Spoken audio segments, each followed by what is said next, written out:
Disclaimer, video ini bertujuan untuk sharing informasi berdasarkan analisa pribadi. Segala bentuk keputusan menjual atau membeli ditanggung trader sendiri. Jadi lakukan research kalian sendiri sebelum mengambil keputusan. Sudah siap? Mari kita mulai.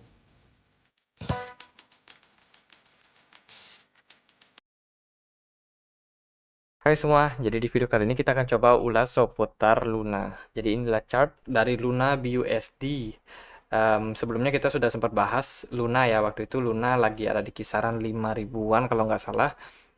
Itu beberapa hari terakhir, dan sekarang kita akan coba ulas lagi setelah ini kemanakah kira-kira pergerakan dari Luna. Apakah Luna akan lanjut koreksi atau enggak. Kita akan langsung cari time frame yang lebih kecil, contohnya 4 jam. Ntar nih aku coba sesuaikan dulu chartnya, karena pergerakan Luna ini sudah mirip seperti koin micin teman-teman. Kalau teman-teman perhatikan juga ya, oke, ini sudah kelihatan agak jelas ya. Semoga teman-teman juga bisa untuk memahami pergerakan daripada si Luna saat ini.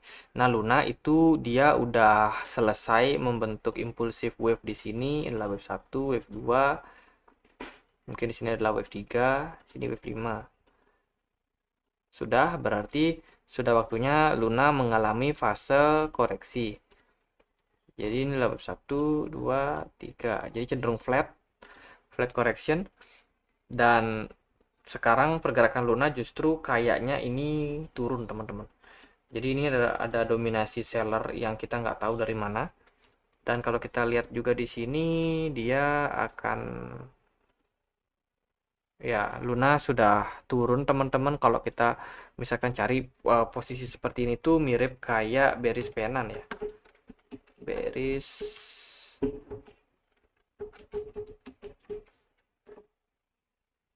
Nah, ini adalah pola downtrend yang mungkin berpeluang terjadi pada Luna. Jadi Luna kan sebelumnya memang dalam fase downtrend. Kemudian dia sempat sideways sebentar, dan sekarang sepertinya dia sudah berhasil breakdown.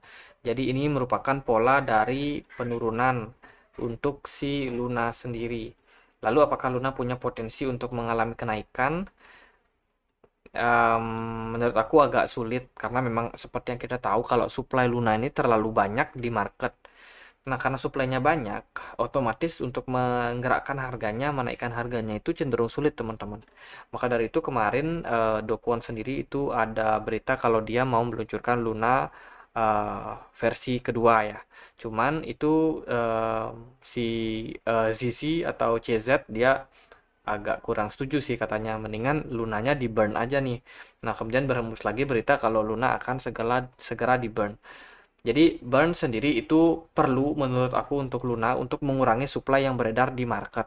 Karena kalau supply-nya kebanyakan seperti sekarang ini, memang cenderung sulit untuk menggerakkan harga si Luna.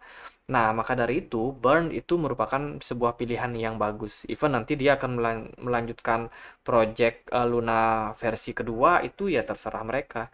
Cuman dalam kondisi kayak gini, burn itu menurut aku adalah ya sebuah hal yang harus, ataupun sesuatu hal yang bisa baik untuk si Luna ini. Karena kalau koinnya dikurangi supply-nya, otomatis kan koin itu semakin langka nih. Nah, biasanya kalau barang udah semakin langka di market, contohnya aja minyak goreng nih, minyak goreng makin langka karena demand-nya ada, supply-nya yang sedikit, otomatis harganya cenderung naik. Nah, kalau di burn, apakah sudah pasti naik? Tentunya enggak. Kita harus melihat juga demand daripada market atau permintaan daripada market. Banyak nggak nih yang minta Luna ini, ataupun yang perlu koin dari Luna ini. Kalau marketnya masih merasa perlu untuk koin Luna, tentunya akumulasi itu masih berpotensi untuk terjadi. Nah, karena harganya sudah bisa dibilang sangat murah, dan nanti koinnya di burn, jadi supply-nya itu berkurang, otomatis karena permintaannya banyak, harganya pun nantinya akan tinggi nih, ataupun akan naik. Nah, tentunya itu butuh, kembali lagi tergantung market ya. Jadi nggak melulu koin yang sudah di burn itu langsung naik harganya. Nggak, teman-teman. Tergantung juga bagaimana permintaan di market. Kalau di market itu banyak yang minat sama Luna, tentunya harga dari Luna itu bisa aja naik. Cuman kalau di market itu nggak terlalu menarik, ataupun nggak terlalu tertarik untuk si Luna ini, ya bisa jadi setelah di burn harganya juga nggak naik-naik. Jadi itu aja. Dan untuk Luna sekarang pergerakannya itu dia lagi berpotensi untuk menuju di Fibo 23,6%. Kalau kita lihat itu harganya kisaran 0,000013 teman-teman. Oh ya, Luna juga kemarin sempat di listing ya di beberapa exchange, contohnya di toko kripto, di Binance, dan juga exchange-exchange yang lain, dan sekarang sudah mulai untuk diperdagangkan kembali. Menurut aku ini merupakan tanda yang bagus, hanya saja dibukanya delisting dari Luna ini akan menyebabkan investor-investor yang kemarin itu panik, yang nggak sempat sell Luna, itu justru malah sell barangnya sekarang ketika marketnya sudah dibuka. Jadi kalau begitu, maka penurunan yang terjadi pada Luna ini kemungkinan disebabkan oleh para holder yang memang punya Luna, cuman kemarin dia di delisting sehingga tidak bisa dilakukan perdagangan, dan sekaranglah mereka buang barang. Jadi itu kemungkinan yang terjadi pada kondisi market saat ini. Dan aku sendiri masih belum tahu seperti apa keputusannya, apakah burn akan tetap dilakukan atau apa yang akan dilakukan oleh Do Kwon. Cuman dalam kondisi kayak gini, Luna masih dalam posisi yang kritis. Kritisnya Luna ini diperburuk dengan kondisi market Bitcoin juga ya, yang masih masih simpang siur pergerakannya entah kemana. Dan tentunya kita butuh untuk bersabar dulu nih sementara waktu. Luna masih abu-abu, masih belum jelas arahnya kemana, entah dia nanti akan naik atau akan lanjut turun teman-teman, atau bahkan bisa jadi abu, kita nggak tahu.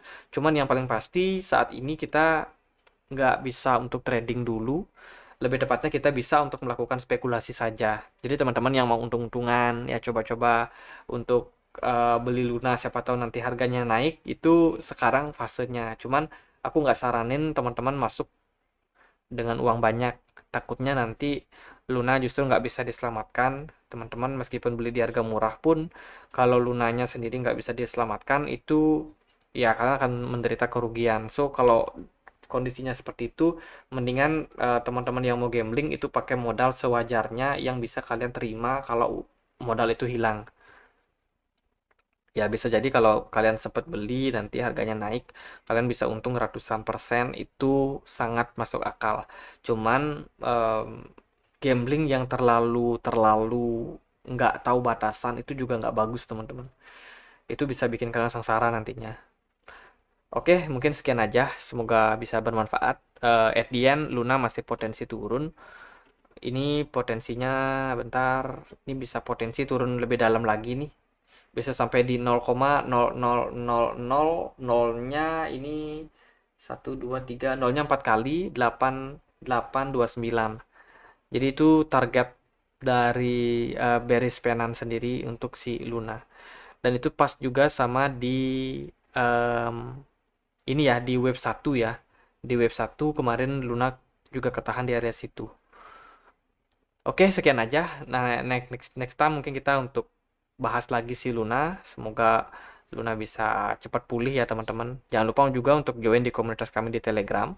Di sini kita sering diskusi juga tentang pergerakan dari market.